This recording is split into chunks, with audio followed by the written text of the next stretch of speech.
que estaría bueno que los papis, las mamis, los hermanos y los más peques de la casa vean esta nota juntos, porque vamos a hablar, insisto, tema delicado que tiene que ver con el abuso infantil, la lucha contra el abuso infantil. Fuerte el aplauso para la doctora Colomba Nasca. ¿Cómo estás? Bien, gracias. Gracias por visitarnos, doctora. Gracias por la Es invitación. la Fundación del Pañuelo Amarillo. Quiero que primero hagamos lo lógico, lo pertinente, que es describir la tarea, el día a día de ustedes en la Fundación. Mira, nosotros hacemos una entrevista inicial. Muchas veces viene la mamá porque quiere llevar a su hijo o a su hija. Y en ese caso nosotros vemos, con menores de edad trabajamos con la mamá y en el caso de las víctimas con chicos a partir de los 18 años. Depende, es de acuerdo a lo que quiere el chico y la necesidad que tenga el chico, porque nunca puede forzárselo, entonces hay que esperar a ver, algunas veces un proceso empieza con una sola visita, una sola entrevista, hasta que se decide hablar. Lo que sí nosotros hemos podido ver y observar, que a partir que que ellos viven como en un secreto, que muchas veces es compartido en la familia, en el grupo familiar, porque sí lo dicen, sí lo cuentan, pero ahí queda como encerrada la víctima en ese secreto. Entonces, cuando ellos comienzan a hablar, justo la fundación de nosotros lleva el nombre de paso, es como un paso. Ellos empiezan a sanarse a partir de que ellos comienzan a contar lo que les ha sucedido. Así comienza esta rehabilitación. A eso va apuntado. Aparte hay chicos con causas y chicos sin causas. Los que no tienen causa, porque no tienen obligación de denunciarlo, es una cuestión que lo decide en forma privada hasta el mismo niño, porque estamos hablando hoy en día de que el niño es sujeto de derecho, no objeto de derecho.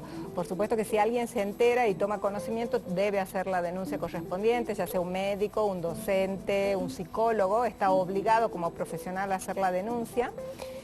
Máximo si los padres no saben, pero bueno, eso depende mucho del grupo familiar, porque quizás el grupo familiar decide silenciarlo. Claro, eso le iba a preguntar, porque me imagino dentro de este abordaje, doctora, un tema delicado que muchas veces la familia, no digo que lo ignora, sino que está esta falta hasta de coraje, creo que es la palabra, de dar ese paso, de consultar, o de denunciar o de buscar la información para saber cómo entenderlo, cómo enfrentar el tema. Yo siempre digo que los chicos actualmente son mucho más evolucionados que antes. Ahora el chico en la escuela ya lo van preparando, le comienzan a hablar de que puede tener un abogado del niño. Entonces el chico siente ese respaldo social o esto que es tan visible, que se hace tan visible y el chico comienza a hablar y a contarlo. Antes, por ejemplo, el chico era como dueño de los padres. Sí. Entonces le pasaba algo y quizás ni se animaba a contárselo a los padres o los padres le decían, no lo vuelvas a repetir nunca más, quédate callado. Ahora ya no. Yo cuando hemos empezado con este tema, con la fundación, han empezado a aparecer denuncias y denuncias y denuncias y de gente que yo veía en la calle y que ni me imaginaba que esas personas tenían denuncia. Y el proceso judicial es muy engorroso y muy complicado y al que termina perjudicando siempre es a la mamá. Es una picadora de carne. Eso le iba a pedir, me da el pie para la ideal. Mamá. ¿Hace falta una modificación del ordenamiento legal en ese sentido?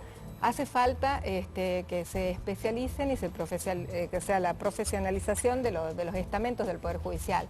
Los psicólogos de la Cámara Gesell tienen que ser psicólogos especialistas. El gabinete de discapacidad que tiene el Poder Judicial tiene que estar profesionalizado, tiene que haber una fonoaudióloga, tiene que haber un especialista en trastorno de espectro autista, tiene que haber chicos que hagan psicopedagogas, psicólogos, todo tiene que ser para un acompañamiento, no solo la Cámara Gesell va, porque el chiquito va a la Cámara Gesell y dice lo que puede.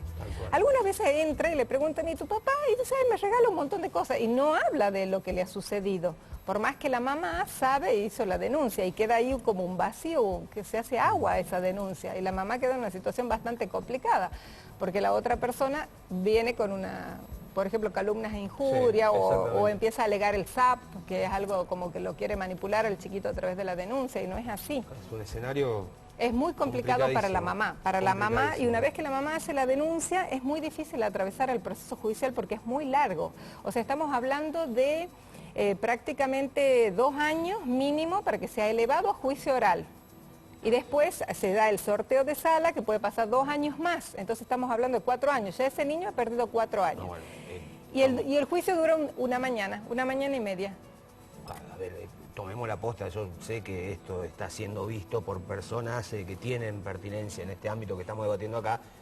muchachos, muchachas, pónganse las pilas, estamos hablando de 4 años. Lo digo en lenguaje coloquial porque es el lenguaje que manejamos este programa. 4 años. 4 años. Desde la denuncia. Y algunos casos mismo más, ¿no?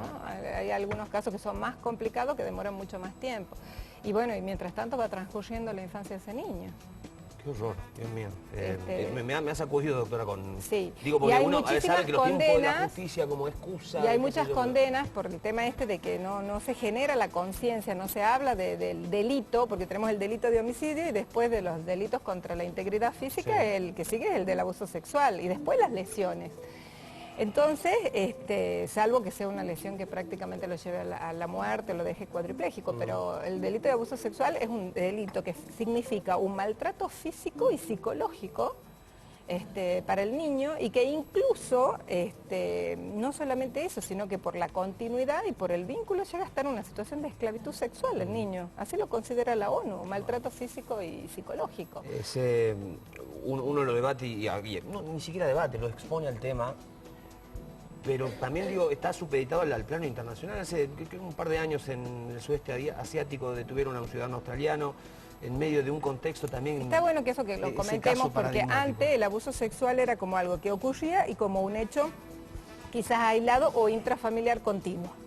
Y ahora, con las redes sociales y todo eso, se están dando otro tipo de delito que ya es el grooming, el setting, que es en la difusión y que, por ejemplo, los adolescentes ni siquiera toman en cuenta que hay un perverso detrás de todo eso que está observando qué es lo que está haciendo en las redes sociales. Entonces es amplísimo el tema y bueno, sí, vale la pena comenzar con la educación, por lo menos, de que se escuche, de que se difunda, de que se tome conciencia de que es un delito, que tiene que ser sancionado. Cuestiones claves, doctora, la verdad que es interesantísimo, esto es una nota para todo un programa. Porque en esto de difundir e informar me parece que está el secreto. Los adultos no saben lo que los chicos hacen con el celular. Exactamente. Ahora nosotros, los que hemos hablado de grooming, hemos estado con el doctor Hernán Navarro, que es el presidente de Grooming Argentina, decía que es mucho más peligroso que el chico esté con el celular a determinadas horas de la noche, a las 3 de la mañana, que es cuando los depredadores los buscan. Que esté en una fiesta o haya salido con sus amigos. Sí. Es mucho más peligroso que esté con el celular, porque esa es la hora en que los depredadores buscan a los chicos. Doctora, le voy a pedir que venga nuevamente, que vuelva, porque difundir, informar y que la familia, sobre todo la familia que nos ve, conozca todo esto. Sí, los mayores no saben lo que los chicos hacen. Sale una plataforma nueva y los papás no tienen ni idea, hasta que los papás la aprenden. Pasa tiempo. Aprovecho también para felicitarle a usted, a toda la gente que la acompaña por el trabajo que hacen en la Fundación y una vez más, se lo digo, la vamos a volver a tener en este living para seguir hablando de estos temas, ¿sí? Bueno, muchísimas gracias. Fuerte el aplauso para la doctora Colombo Nasca de la Fundación de Pañuelos Amarillos contra el abuso sexual infantil.